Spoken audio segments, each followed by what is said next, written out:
So 3 years ago, a UFO-type craft was seen above a nightclub called the Sapphire in Las Vegas, and it was reported to the police.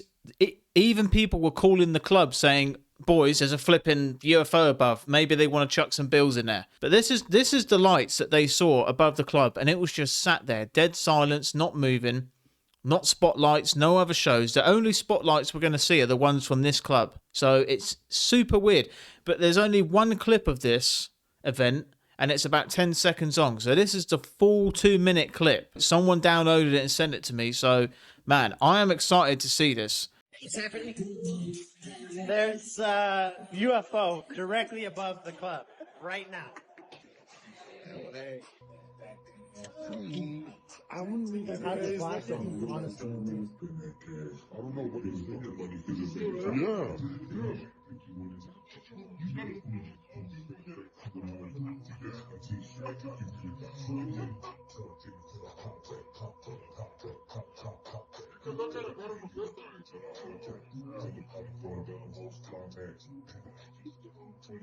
Oh my god.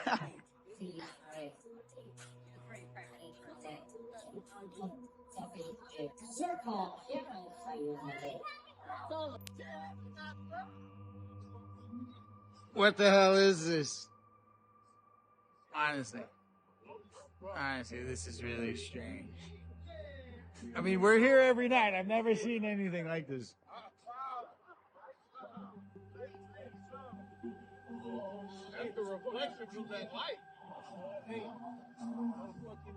I don't know if you guys saw that, but these spotlights were reflecting off something. You see that there's like a little glistening. Look, right there.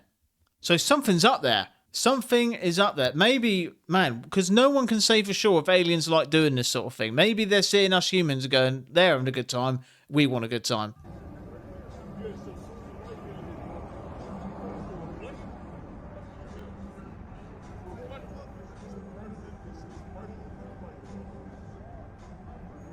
There's definitely something reflecting off that.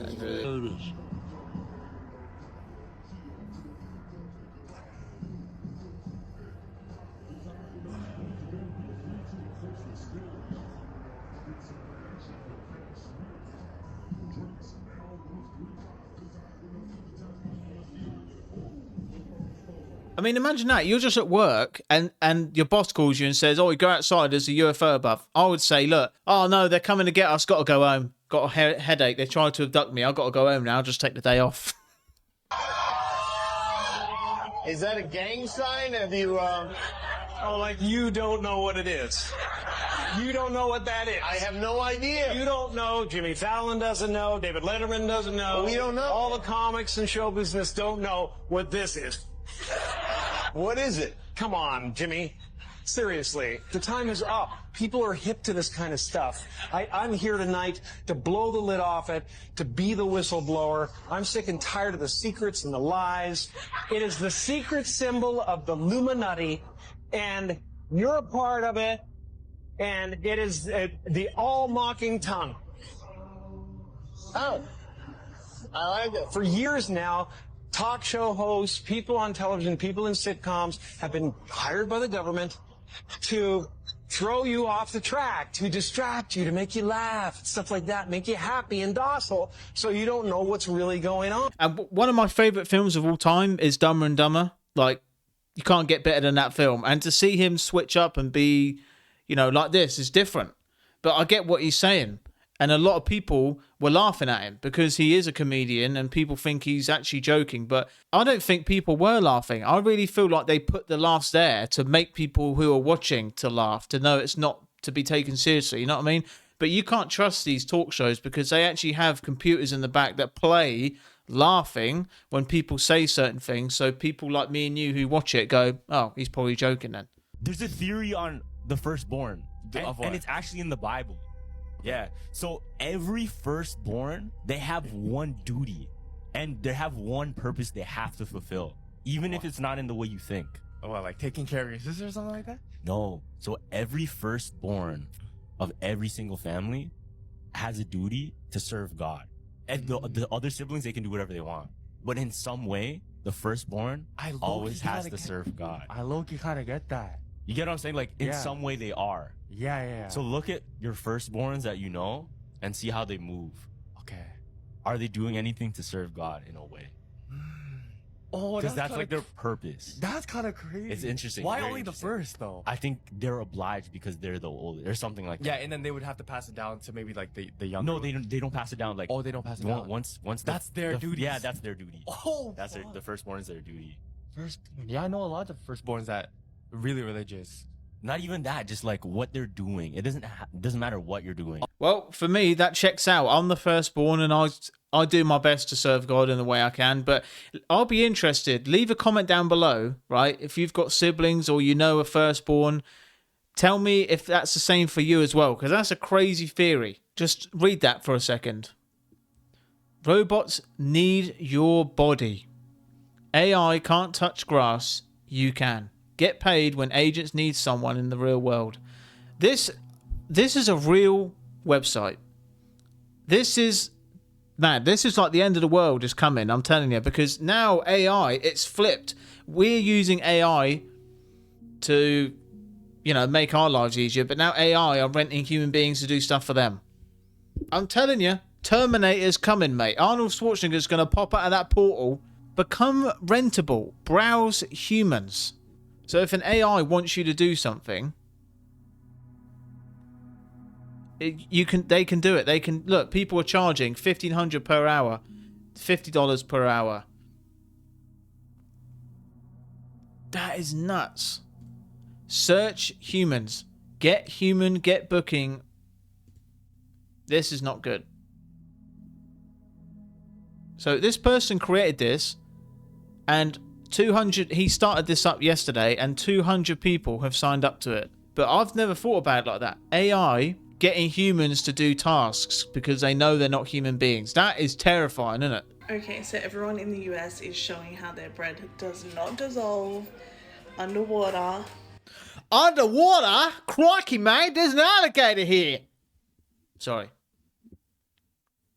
And it's pretty much rubber. I want to show you Australian bread underwater. Alright. Straight away.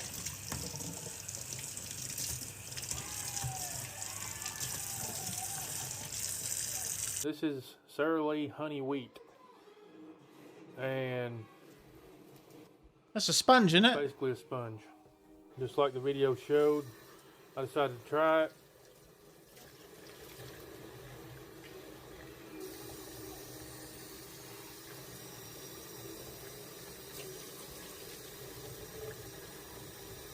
What are they putting in this bread? So this is an end piece, right?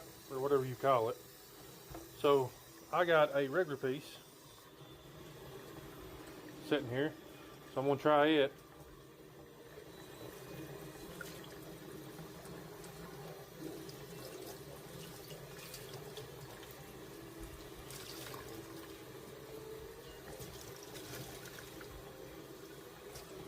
What is going on?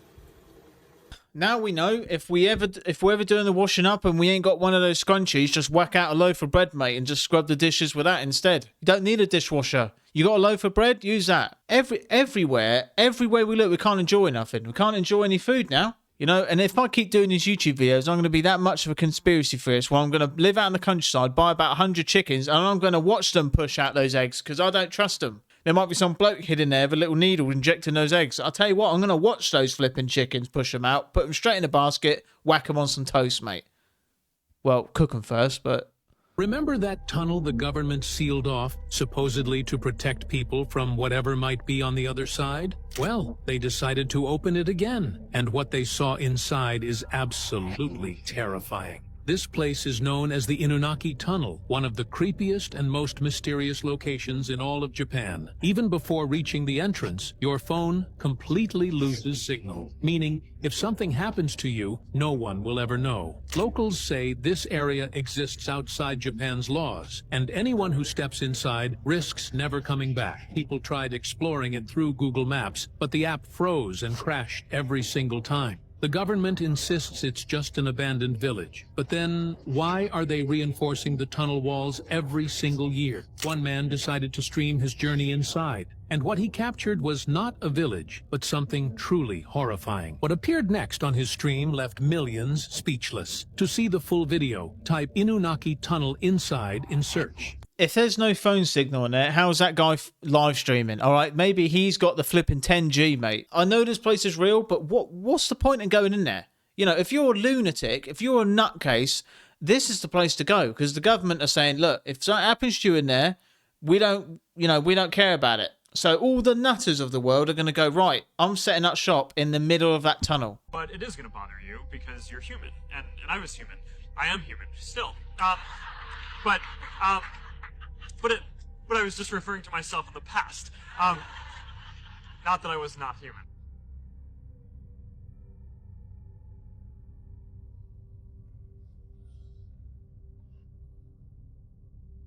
We're not going to yell at now. That is a warm hoodie. Yeah, no, it's a thick hoodie. It's a company hoodie. We print our mission on the inside. What? Oh my really? God, the inside of the hoodie, everybody. Take a moment. What is it? Making the world more open and connected. Oh my God, it's like a secret cult. Look at that, making the world open and connected, stream, graph, platform, and this weird symbol in the middle that is probably for the Illuminati. Oh, 2010. No, it's 2010. Oh no.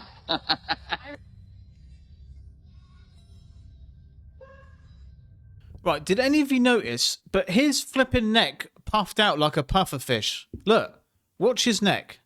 It just inflates. Look. Making the world open and Hold on. connected, stream, graph, platform, and this weird symbol. What was that then? This guy in a reptilian, he might be a pufferfish. Just, I don't know. I remember when I was seeing this video a long time. I remember when I was seeing this video. Why can't I speak? I remember when I was seeing this video back in my day, boy. Man, I can't even... Anyway, next clip. 21st of December 2018, New York Times posted an article titled, "What is Glitter?"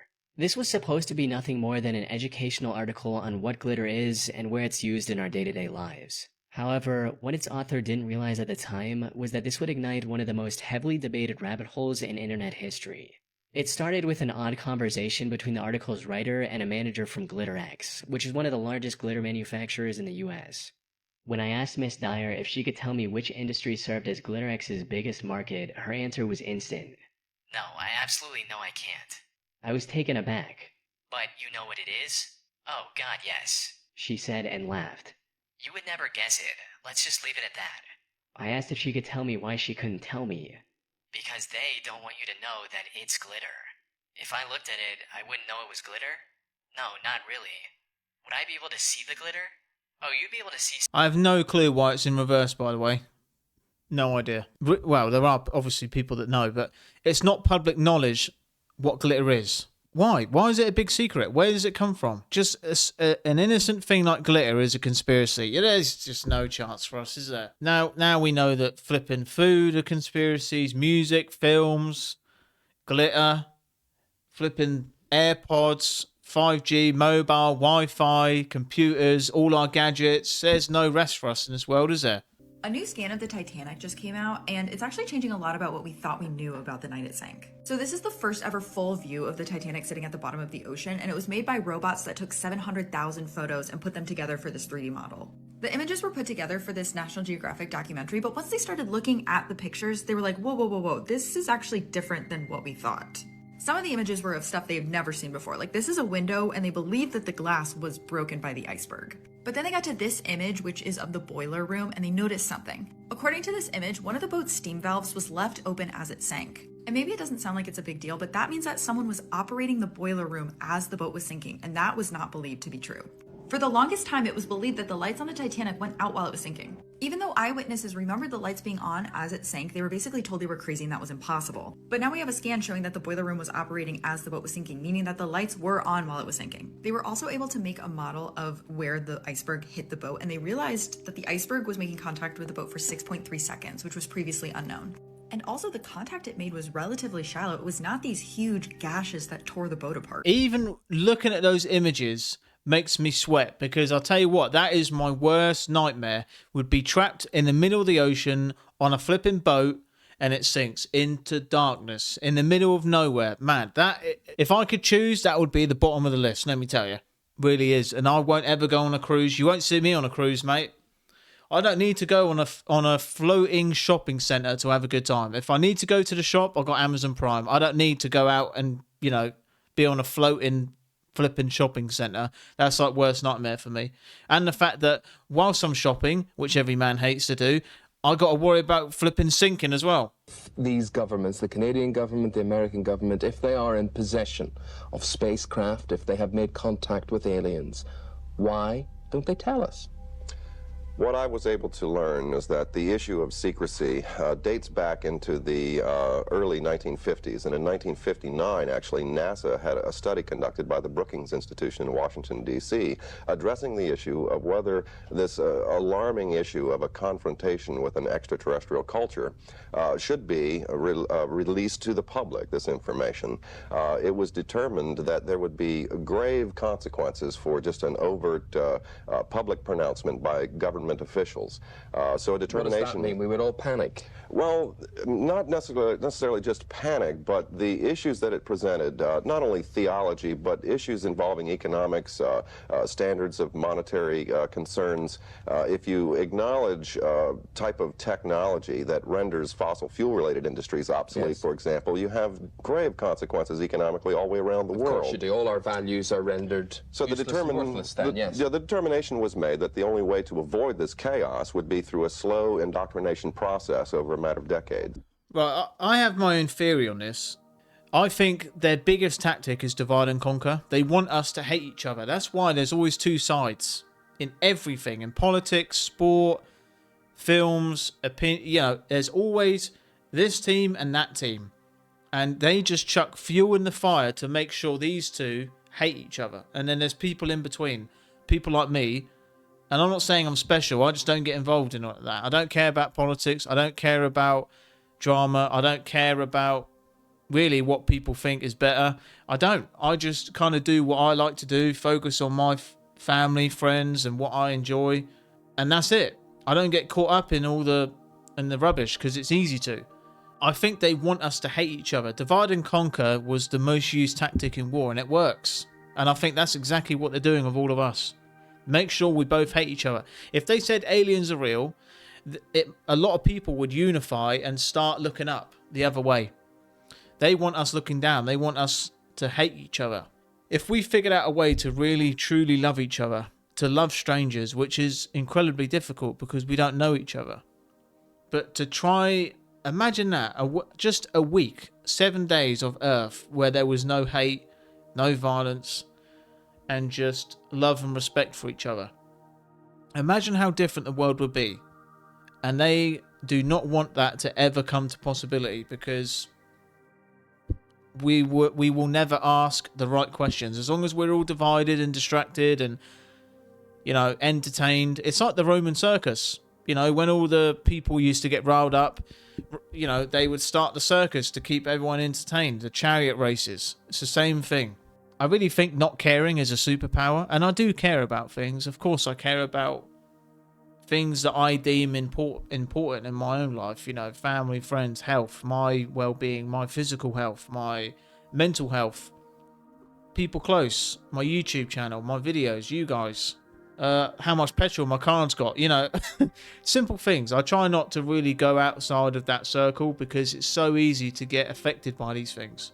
It's extremely difficult to live not caring about what other people think. And I don't necessarily care what people think. I'm more careful about who I associate with. I think that's the case. I think they want us to hate each other. I think they want to keep us divided because they can have more control, and that's simple as that.